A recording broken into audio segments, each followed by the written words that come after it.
It's not in the cards for you. I'm pretty good at insults, and I got the internet and a lot of free time. It's funny to me how you think that Trump's going to make the price of consumer goods go down when he's instituting all these retaliatory tariffs on everything. And then there's all these federal judges that are trying to stop him because what he's doing could be illegal. Um, yeah, the Trump supporters think they know more than federal judges. That's kind of my problem with them, is they think that they know more than people that went to law school when it comes to things like taxation and stuff like that, consumer stuff that I don't even know about. But if you think that Trump tariffs are bad, just wait till the other shit starts coming in, because it's going to be bad if the federal judges don't stop them. You do not know more than the lawyers do, dumb fucks. Your policies suck balls. Here's something nobody ever considers: how anti-black Trump is. And the reason why I say that is because once the deportations start and they start getting rid of the Mexicans working the farms, who's going to be working the shitty jobs on the farms? Probably the blacks. So they're going to be mistreated too. And that's fucked up. Here's how you know that the billionaires are evil.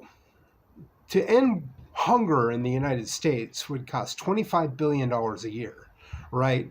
So why don't they just do that? They could each contribute $1 billion, and you would only need 25 billionaires to do this, which would be easy enough to find in the United States because there's 500 of them. Well, 475-ish. What you could do is do that, and remember that the cost of hunger is $160 billion a year in safety concerns and other things that happen because people are hungry. So what you're doing is you're contributing $25 billion a year with your little fund from the billionaires, and you're causing $160 billion worth of problems to go away. And I don't understand why they don't do that. I think it's just because the billionaires are greedy and evil. So there's a pretty good chance that I might be working within the next month again. I haven't been working for the past couple of months because we've been looking for a job for me where something to the effect of the neuropathy in my feet kind of hinders my speed, but my accuracy, because my mind and hands work well. So I might be able to work something along those lines instead of just like running from place to place like when I worked at Walmart getting things for people. It's a different kind of job where I'm just standing there doing the work. I'm not going to say where or what exactly I'm doing, but it's well within my wheelhouse to do something like this that could be coming up soon. If that makes it more viable for me to have a girlfriend, then so be it. I mean, I'm still only going to date Gen Z for specific reasons, because I think that we get along well enough together that we could create children together. And by the high influx of telomerase within the reproductive transport cells and stationary cells, I should be able to convey the strongest health in a baby at this age, being that I'm 45 and you're between the ages of 18 and 25. Look at the two things that I just recently posted about telomerase and oocytes, which are human ova, and also look at the sperm telomerase and the highlighting words that they use: older men and young women, highest in telomerase, which of course is the anti-aging enzyme. And I know plenty enough to know that we don't need much common ground whatsoever. You can listen to rap music and I can listen to rock music and we could still get along fine. If interracial couples are a thing, then why can't we collab on something like this? I'm not saying we're going to make music like Linkin Park, but we could make beautiful music together, if you know what I mean. There's always plenty of common ground that you discover day by day. My parents don't hang out all the time, but they do have a love and fondness of board games, which they occasionally play. But really their common ground is along the lines of they'll have a beer together and play water volleyball. And it's not something that they did when they were younger. It's just something that they do now that they're retired. There's all sorts of things that we could do together. I said that if you wanted to be my girlfriend and go out on a date with me or something to that effect, that it would be easy enough for me to buy you $100 steak. Think of this as a bit of a contest to impress Lucas here, because I don't really think that you need to do anything more to impress me other than the fact that you exist and are beautiful and nice to me. That's plenty enough for me.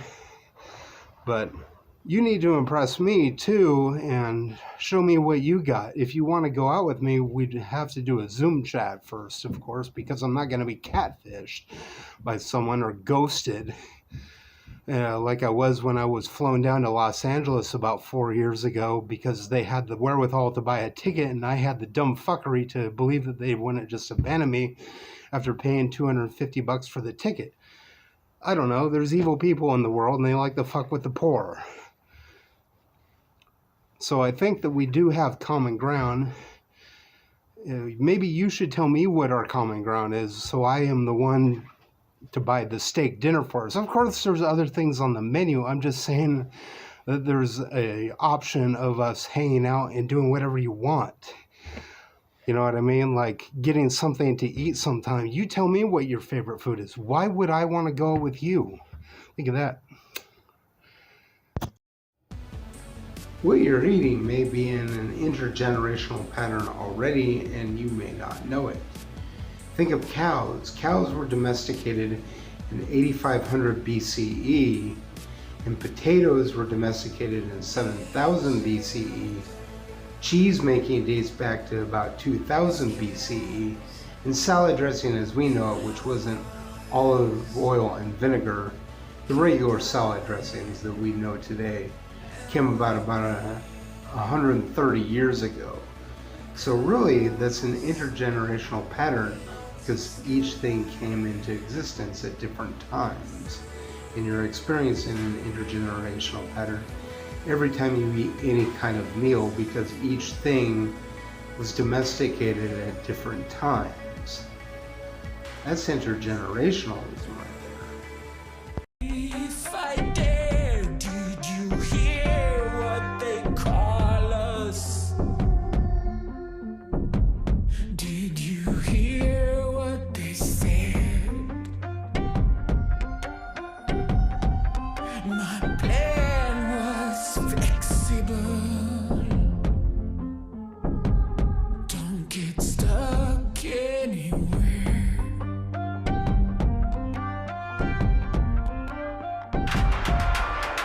Can I just hold you for a minute?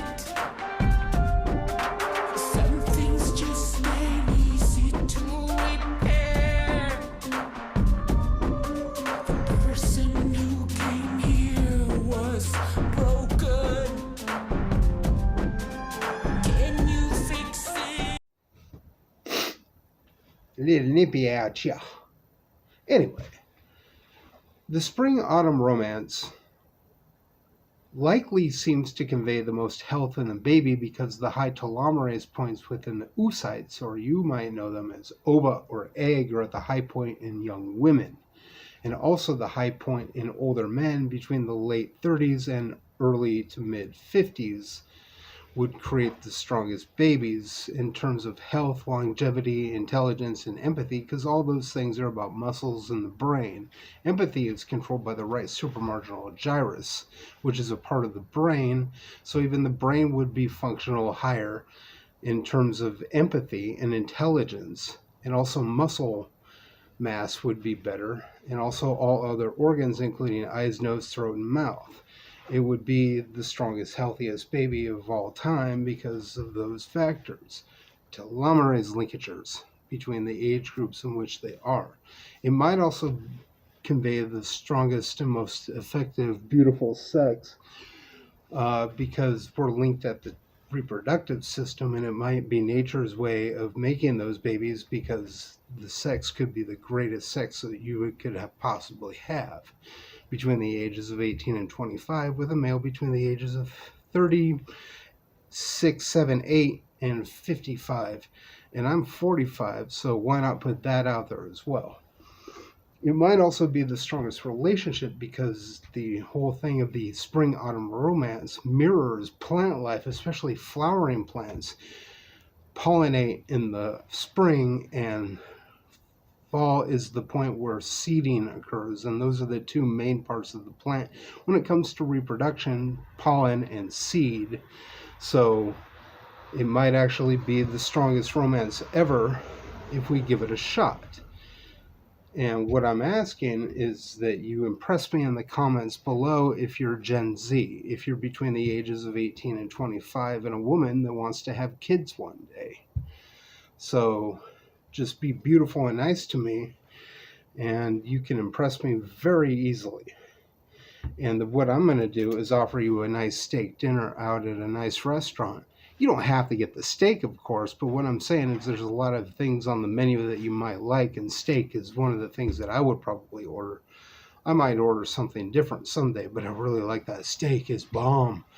Like, I've been to Black Angus, I've been to Ruth's Chris Steakhouse, I've been to Outback, and they have pretty good steaks, but this is twice as good, and it's twice as expensive. It's like $100 for one of these steaks. And I don't have a lot of money, but the last time I went, I spent $340 on a meal for myself and my friend for his birthday, and he still can't stop talking about how good this steak is. And he's 26, so he's experienced steak enough too to know what a good-ass steak is. And I'm not saying you have to order that one thing. There's also chicken and blah, blah, blah. Seafood and all sorts of good, gracious, nice stuff on the menu that you would love. So do something that would impress me enough to meet with you over a Zoom chat, so I know you're not going to ghost and catfish me. I know your little tricks of you like trying to impress me and play that you're a girl or whatever, but you're not a girl. So, you know, if you're a woman and you want to go out with me, you're one of those ladies that possibly would, let's do a chat over Zoom, because otherwise I'm going to call you a liar, because, well, you're a liar. Everybody has Zoom. They can download it for nothing. It's a free app. It's video chatting. If you don't want to do that, that's pretty obvious that you're pulling the wool over my eyes, and I will delete your comments on YouTube if you're faking me out like Zolaf Sucks did, and I blocked him today. And the reason is because she or he or whoever it was said that, they said that to their friends that I might be a danger because I'm asking for a Zoom chat or something along those lines. I was like, fuck that. Block. You know, I'm not impressed by people that don't want to do a Zoom chat with me. I've been ghosted down to Los Angeles with a $250 plane ticket before, and I foolishly fell for it, so I'm not falling for it anymore. If you're going to stand me up, I'm not going to pay attention to you. You know what I mean? Don't zombie me. Don't come back from the dead just to be my girl now, or pretend that you're my girl now. Whatever zombieing is, something like that. Like you're somebody that came back from my past and tried to impress me. You could do that, but you hopefully you've changed by then, because I'm not falling for the bullshit shit. It's the same reason I don't get DoorDash from people anymore, because people will DoorDash some weird ass shit. Just have people like give me money, and that would be fine. Cash App, King Daddy Telomerase. If you want to send me money, I only use Cash App. I don't use Venmo. I don't use any of PayPal, because I've tried all that and it just doesn't work well with my system and my computer, and it doesn't work well with not having a bank account right now. So Cash App me money if you want to send me money.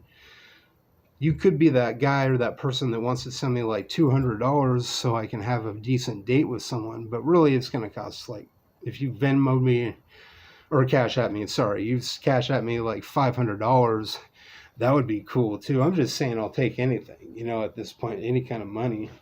But I'll also block you if you're trying to ask me for money, because I don't have any. So I'm just saying that the age gap relationship that I'm specifying is probably the most effective relationship because of these factors. And I want to say, You do impress me by being beautiful and nice, but you're not really impressing me by not saying anything. And if you don't want to do a Zoom chat with me in Spokane, I'm not interested. How the hell are we going to date and have steak and dinners together and meet if you're on a long distance situation with me? I don't dislike you. You could be down there in like Oakland, California, and we'll have a Zoom chat. But if you're not coming up to Spokane, I have no reason to go to Oakland or even Seattle or even Post Falls for all that. Just do something to impress me, please, because I'm only impressed by your beauty and niceness. Maybe there's a little more to you than just that. And if you're mean and ugly, I'm not impressed at all. You know what I'm saying? Just, kick rocks. It's not going to do anything for me, so you may as well just move on. Zoom chat first, and then we'll talk about that nice steak dinner where it costs $100 per piece of meat.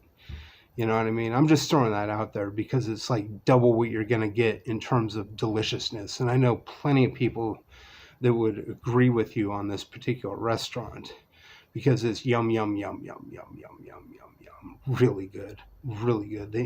They take the steak and they cook it at 2,200 degrees Fahrenheit. You might scoff at that, but that's what the waitress told me. It used to be 1,800, but now it's 2,200. And, maybe you don't like steak. Maybe you like crab legs. I don't care. It's your palate, honey.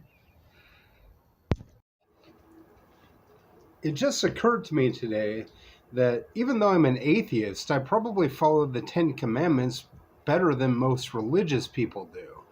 And you might say, well, what about the first commandment? Thou shalt have no other gods before me. Well, there's a loophole in that because I do not have any other gods before any other god. I simply have no God, period. So I have no other God before any other God. Think about that. And the rest of them just fall into place from 1 through 10. Now, if you want a man that follows the 10 Commandments, I kind of naturally do anyway because I'm an atheist. And I think a lot of atheists do follow these commandments. I saw a funny meme the other day that said that Christian morality and atheism were tugging on the line one direction, and nationalism and fascism were tugging on the line the other direction. So it was like the Christian nationalists versus the atheists and the Christian morality. It was like a Stone Toss comic that wasn't Stone Toss. It was more liberal. Stone Toss is conservative, but it was like those same characters. I don't know if you can find it. Let me know because I think that's a pretty funny meme. So if you want a man that is instinctually following the 10 Commandments, you might want to try dating an atheist. Look at those commandments, what they say to do. I'm not trying to bash Christians here, but I've met plenty of Christians, and it's like everything that they do is against the 10 Commandments or the Christian morality. Like, what do they do about Matthew 19:24? Or what about Acts 4:32? They don't seem to follow those very much. Well, I do. I have very little material possessions. So that goes along well with Acts 4:32. And 19:24, I'm not rich, so I would get into heaven either way because of John 13:34 says to be loving. And that's the one commandment. And I'm certainly not a hater.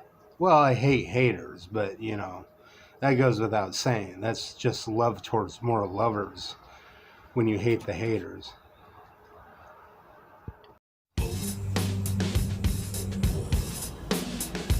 Care to join me for a steak? Will you live in Spokane, Washington? Are you a woman between the ages of 18 and 25? Are you beautiful? Are you going to be nice to me? Are you willing to do a Zoom chat with me before we hook up and link up and have something to eat? Well, then get a hold of me. Otherwise, I don't fucking care. As an older guy interested in younger males and a libtard or whatever you want to call me,